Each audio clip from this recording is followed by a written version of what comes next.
Hello everybody, my name is Erik Teren Mullins, and today we're going to be checking out Kotobukiya's bishoujo lines, Darkstalkers, Lilith. She's a 1/7 succubi monster girl, and I have quite a bit to say about this petite little demoness. But first and foremost, I just would like to say that I am going to be mentioning a couple of the other figures within this line, Morrigan over here, and Felicia right here. If ever you're curious about these figures, I'll be sure to put the review link in the description below. The base plate that this figure comes in on is, it's alright. It's not, I don't know what to say. Wait, that's not true. I know exactly what to say. I mentioned with Morrigan that I would have liked maybe like a cobbled road or something that makes it feel elegant for a queen or princess, especially when they gave us Felicia's base, which was so her. This is really, I don't know, I guess the lighting draws your eye towards the center of the figure, which is always nice. The base itself is pretty empty, not that heavy, but it does a great job at holding the figure in her place. You get slim to no wobbling with this figure, and she's only on one leg. Like, that's cool. When you get the figure, she comes bolted onto this thing, so you're not plugging her in yourself, and let me tell you, she is bolted on there very well. A little transparent clear plastic on the side of the boot here, because this keeps it extra solid. And I'm always good with extra solid, especially for a figure that could have leaned over the years. Haven't gotten any leaning on her whatsoever. Her boots have a beautiful crimson gloss going all across and lovely darker shading. Really gives you that nice blood feel. Looks like Lilith. It is gorgeous. I love the use of textures on this figure, which is crazy because the textures we get on her is exactly what Morrigan was lacking. There's just too much matte over here. The boot is beautifully sculpted. I love around the ankle the nice folds that we have in the material. Whereas it goes up and we hit the edge of the boot, it has this beautiful little line work going along the top. One of her legs is raised where we get to see underneath her boot, and unfortunately, they didn't put any tread. I'm kind of disappointed about that. I'm not a fan of just flat, slippery boots that seems like you just slide all over the place. Her legs fit in these boots extremely well, and the use of this beautiful aqua-colored mat just does an amazing job at separating the textures that this character is wearing. Her tights have the same cute little bat designs that you would find on Morrigan. It's a classic thing that this character has always had on her, and we have some really nice shading going all along her knee from the front to back. When we get to behind the knee on her raised leg, I'd say the sculpt work here is a little too pronounced from the back, but it doesn't look that bad, especially from a shelf. It just pops out a little more. The mat they use on her legs here is extremely easy to scratch, so be very careful. Just the slightest breeze. It can be quite frustrating if you're not paying attention. Her thighs are lovely, and we actually have some gorgeous shading going across them to kind of give you that muscle definition that she has. Lilith is extremely muscular, but then again, most of the Darkstalker characters are. They're all hardcore, super fit fighters. The sculpt work on her hips is really nice as we see all these beautiful indentations and some lovely stretches in the fabric that indicate the pose and curve that her body is taking. On her right hip, I can see a bit of a mold line here, but it's very faint and not that pronounced, so really not that noticeable. Her behind is extremely shapely, very well done, fit, and it looks as tight as the rest of her whole body. That looks just really tight. I don't know the proper terminology to go with it. I'm just gonna go with that for now. Then we get into her bodysuit here, and this thing is fantastic. I love the gloss. It's just such a nice break from the mat. It's perfect. Perfect, I say. Due to the way that her body is curved, it really shines and accentuates in such a way that just looks so attractive and beautiful. She has a lovely silhouette to her pose. This gorgeous line going down the center of her body and going into her belly button is just so well curved, it looks beautiful. We have some shading here and there to help accentuate certain parts of her that are muscled out, and again, lovely folds in the fabric to where her body is curved, so it really pushes her pose a little bit further. There's a lovely diamond cutout here, and personally, I think I would have liked this part to be a little more defined. I understand that Lilith's chest isn't as well endowed, but she does still kind of have one, and it would have been nice to see a bit of her inside breasts. Just push it out a little bit more. Like this, it kind of seems like it's too much on the same level, or like it's a little piece of plastic that they pushed in after the fact, as opposed to clothing going over it. Once again, on your shelf, this isn't that noticeable, but if you're looking at her from up close, it definitely is. Getting into the back of this clothing, it is very stretchy, very pulled up. For some of us, we'd look at this and say, my goodness, that looks a little uncomfortable, but for some of you out there, you probably really enjoy this. So, you know, personal preference. The fact that we get these two stretched up lines that go along the side of her spine, which curves very deeply inwards is really nice, especially when it cuts off and we go into her actual back, which looks lean and muscular. Beautiful indentation for that spine, and all the beveled out areas to imply muscle are gorgeous. You get the same sort of effect when looking at her from the side, going into her armpits and then into her gloves. And along the front, we have an extremely pronounced collarbone. I would say it's almost a little too much, but kind of like I had mentioned with my Morrigan review, I'm a huge fan of the old school IDW Darkstalkers comics, and I know some of those artists would really pronounce those collarbones. It really makes me think of that, and I love it. I think it's cool. It's got so much personality and art style to it. For me personally, if things start to look too realistic, I tend to kind of zone out and just get bored of it. I love different type of art styles, and seeing them come to life in a figure is just amazing.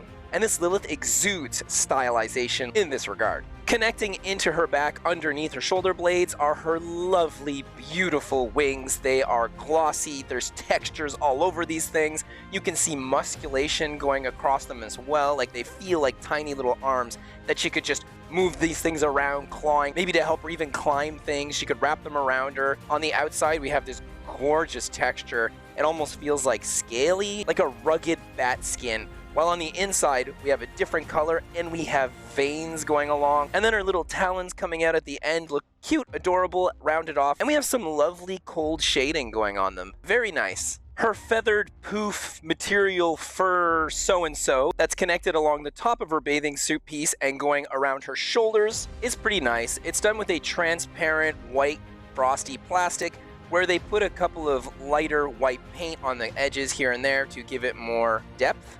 I would have liked them to add a bit more white so it would have popped just a bit more, and that would have helped it resemble the character design from the video game. You can see a bit of the sectioning off of the plastic, especially when it comes over to her left arm up near the top. The sculpt work is decent here, however, you do get a little bit of loss in quality along the points and some of the line work of the mold itself. I'd say it's probably the weakest part of the figure.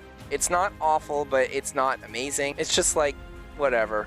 She has these lovely bicep gloves that she's wearing, and they look fantastic. They're very cute, very pretty. They match up nicely with her legs, and my one issue is that despite having great shading, beautiful stretches on the fabric here and there, lovely sculpt work, especially around the elbows, very well defined. My copy of her on the right elbow was scratched up like crazy, and this was in the shipping because of how the box was made. It's ridiculous. Ridiculous how much quality control problems I've had with the Darkstalker line. I had to return my Morrigan because she had this massive scratch on her leg, where even my return had a smaller scratch in the same spot because of how she's packaged, and Lilith here is no exception. She came packaged into something that was so tight close to the plastic that the shaking and the hustle and bustle of shipping just unfortunately is going to always rip that part off of her right elbow. So it's not super bad for me. I kind of just don't even notice it that much, especially when on a shelf, but it is still annoying that this happened. Surprised that Felicia came out so perfectly. Then again, maybe I just got lucky with her. If any of you have experienced the same kind of problem with the elbow or have any issues with your Felicia, please write so in the comments because I would like to know.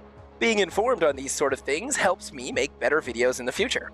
Her hands are gorgeous. The sculpt work is so nice for these hands. Oh my goodness. Going from the wrist into the thumbs, the nails, the beautiful gloss coloring that we get on each one, the fingers that all seem to have so much life and personality, much like a real hand. However, other than the one that's touching her hair, which somewhat feels like it really is, the one on top of that doesn't feel like it's hugging the hand underneath as well as I would like it to be. It's really keeping its distance. The sculpt work on it is excellent. It's just that the concept and the execution of the said concept is not up to par with what I would have liked to see. Her neck is small, elegant, and is sculpted in a way that is extremely defined, much like everything else on this figure. What's lovely here is that the line that we get to indicate that the head is glued onto this neck is really hidden and small, not something that's extremely noticeable. This is always really great, especially if you put it up on a shelf really high, you're not really going to see it. Her ears are cute. They look a little bit large, but that kind of feels like in the video game, so I'm not really going to knock that. It's an artistic styled choice thing and not something I can particularly grade upon, but I personally like it and I think it's good.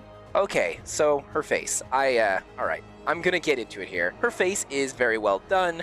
They wanted to do something a little different. They kind of gave her like a bit of a pouty face. It's cute. The eyes are cute. Everything feels like a stylized, artistic version that Shunya would make of Lilith. My problem is that her face's art style doesn't match up with Morrigan at all. These characters are both supposed to be from the same game, the same universe, and they're drawn by the same artist. I think the eyes look so different that it's just kind of weird, and having the two figures next to each other, I mean, they look like they come from the same universe, they just don't look like they're done by the same artist. And considering that all three of these figures with Felicia, they're all together, I would like to have them all on the same shelf. And I will, but it does look kind of weird. Especially since they went really hardcore with Morrigan's facial expression. I still would have liked them to have come out with a secondary face. I think the one she came with is beautiful, but I would have liked something a little more regal and dominating for her personality. Meanwhile, this girl here has some pushed out lips. They're well done. The little bit of pink that we get on a gloss is nice. We get to see her teeth a bit underneath. And I love that they put that little dimple for her smirk on the left side. But the sculpt on her face is very bumped all around and coming out and exuding and so well defined that I think it's too defined, especially compared to Morrigan and Felicia that are a lot more anime and aesthetic where there's less definition. Personally, I prefer the less definition. It makes me think of an anime illustration. The more you start adding, the more it starts feeling more Western in its concepts. Don't get me wrong, I do think that this looks really beautiful. I'm just saying that it doesn't feel like it matches up super well with the other characters in this line. Her eyes are really cute. It looks like she's trying to feign innocence right before she's about to eat her meal. Kind of terrifying, but I do really like it, and I love the use of red. It's a great callback to the rest of her suit that's going on here. Really makes them pop. Eyebrows are decaled on there. They're cute. I might have liked to see them look a little bit more innocent, or maybe you could have done something a little more devious, had one coming down a little lower. That might have worked nice for her. She has these gorgeous wings on her head, and this is like the Darkstalkers staple. Morrigan and that design is just so pretty. It's so cool. It's so unique. It makes you think that as a succubus, if she's kissing her target, she could use those wings to wrap around the person's head so that they can't get away. Anyway, very nice. On this figure, it's beautiful. Red gloss, very similar to the wings she has on her back, along the outside, inside, and for that cute little talon. They're exceptionally well done, and I love how glossy they are. Her lovely lilac pinkish hair has a lovely gradient to it. It's just so well done. From the darker going into the lighter and then darker along the top, it's simple, but very effective. And because of how deep they carved in all the lines for her hair and her strands in the mold here, it's hard to even see if this thing is sectioned off in more than one piece in the first place. I think it is, going across the top. Regardless, it is exceptionally well done. Upon her release, she was going for 14,000 yen, and that is kind of expensive for what you're getting here. For real, she's beautiful, but she doesn't feel like she has so much more going on in comparison to perhaps a pop-up parade, though I would say that the quality's a little bit higher. It's just at that price point, I would have liked a nicer base. Considering the other Darkstalkers figures are roughly the same price and you just get a lot more with them, more plastic, more everything, well, except for the gloss, I suppose, I just would have liked to see a little more with her, and a nicer base would have definitely sold me on that. Regardless, this figure is beautiful, and if you really like Lilith, she's definitely worth it. Many years ago, I had picked up this Lilith figure, and she is very old school. I think it might be the very first anime statue I'd ever bought at some random comic shop, and I just love the characters and I love the franchise so much that when I saw her, I picked her up. This thing was extremely cheap too at the time, probably like 30 bucks or something like that, but this is a very nice Lilith. Very cute, not nearly as nice as this. This feels far more accurate, and the quality here is just day and night. And of course, I'm always going to prefer a base like this that is just a Mod Podge of whatever over a circular black one. Who wouldn't? There's actually a color variation to this figure where she's wearing Morrigan's colors, and considering how Morrigan's paint job is lacking in the gloss department and texture in general, I would be very disappointed if that Lilith had the same kind of thing going on. I don't know, I don't have her. One thing I can mention is that there's an alternate version of Morrigan with Lilith's colors, and that one is phenomenal. It's so gorgeous. It's all the things I was kind of missing from the actual Morrigan with the same gloss that you get on here. Beautiful. And not to mention that it's canonical. When Lilith fuses with Morrigan during certain iterations of the end of the game, because these two are one soul and spirit, so when they finally get back together, depending on which ending you get, she still looks like Morrigan, only with Lilith's colors. It's a beautiful rendition. However, I've never seen it the other way around. I've never seen the two fuse together where all of a sudden Lilith is wearing Morrigan's clothing, although I'm sure it's a player 2 sort of thing, much like Felicia. Being such a big fan of Darkstalkers, and it probably being one of the main reasons I got into Monster Girls in the first place, I gotta say that Lilith is an incredibly great character. She was super fun to play as in the game, she looks beautiful, and this figure is no exception. She is fantastic. However, she doesn't really mesh well next to Morrigan, which is a huge shame, especially considering they have the same kind of bases. They could have made them click together or something. Really missed opportunity there, and Felicia is just... wow. Though incredibly beautiful regardless, she does stand on her own very well. Plus, from the back, she looks absolutely incredible. It would be very like Lilith to actually be facing away from you in the first place. Hopefully this review today helped you decide whether you're still on the fence or not of this figure. Do you happen to have any of the Darkstalkers line already? Do you have any of the alternate colors? I always love to hear that. I really wanted some of the alternate colors, but due to budget restraints, I just can't afford it. Oh, but I wanted that Morrigan one so much. Them's the breaks. We can't always get everything, and that's kind of why I make these reviews in the first place, to help you decide whether it's worth getting or not. If you like my video just a little bit, it doesn't cost much to kiss that like. Sink your teeth into that subscribe. And don't forget to ring that notification bell. That way you'll be notified of future videos. It goes a crazy long way at helping support my channel, and I really appreciate it. Have an amazing rest of your day, and I'll see you next time. Bye! The classics. Yeah, just seems like every year they come out with these three over and over and over again. They just keep releasing them. If I was the principal to some Darkstalkers school, I'd be looking at these three in my office every day being like, why is it always you three? Why is it always you three?